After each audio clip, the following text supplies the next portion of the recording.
Hey guys, this is Stu at PhD Skis, here to show you the basics of how to wax your skis at home. So we'll start with some of the essential gear that's going to be needed when doing any type of home tuning.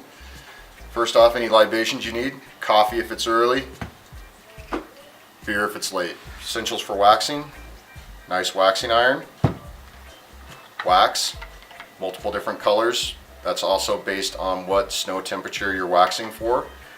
Purple is an all-temp wax, yellow is a warm weather wax, green is a cold weather wax. Once you're done waxing, you're going to need a plastic scraper to clean off your bases and some sort of brush to brush out the rest of your wax. Those are the basic essentials for waxing.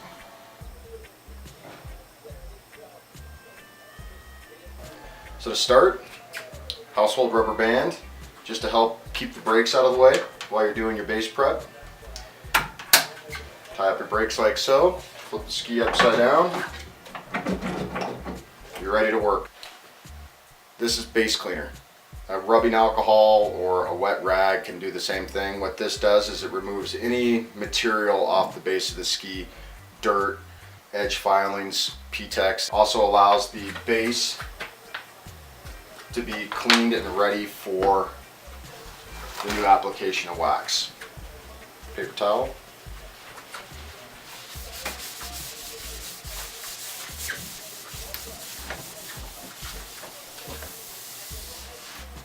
You can see some of the material that was removed off of the ski. Now that the base is clean, we're ready to apply the wax. When applying wax, if you have a ski waxing iron, you'll have temperature ratings on here. We like to keep it right around 150 degrees. What that allows the wax to do is to melt and drip onto the ski without creating a lot of smoke, which will clog up your basement or your garage if you don't have proper ventilation. For tomorrow's conditions, it's going to be warm tomorrow. It's about 32 degrees on the snow right now, so I'm going to use a warm weather wax, which is yellow. So once you get the wax dripping, just give it a nice even drip down the length of the ski. You don't have to put much wax on the ski. It's just more waste when you scrape it off. Just even, consistent strokes across the base of the ski, not leaving the iron in one place for any significant amount of time. You do not want to overheat your bases. As the wax melts, you'll see it go from edge to edge. Once it's evenly coated, edge to edge and tip to tail, you know that you're completely coated the base of your ski and you're ready to have it cool and ready for scraping and brushing.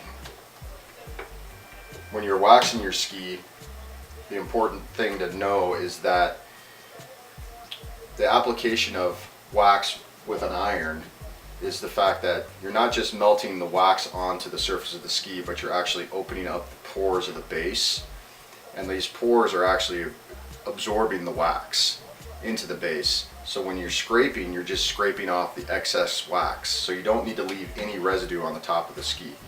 You want to take off as much as you can, because all the wax that's actually going to allow your ski to glide smoother is absorbed into the base. So now that this base is cool, we can go ahead and take our plastic scraper and start removing that excess wax. Once again, you want to go from tip to tail.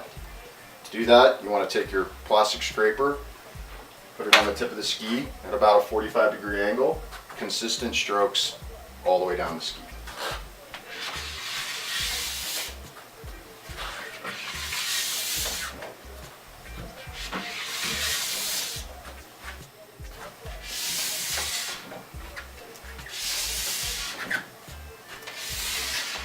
Now that we have cleaned the base of all the excess wax, we're going to take our brush, and this is going to brush in the rest of that wax, and it will also, if there's any surface structure on your ski, which most commonly there is, it's also going to allow that surface structure to come out so the wax isn't clogging that up.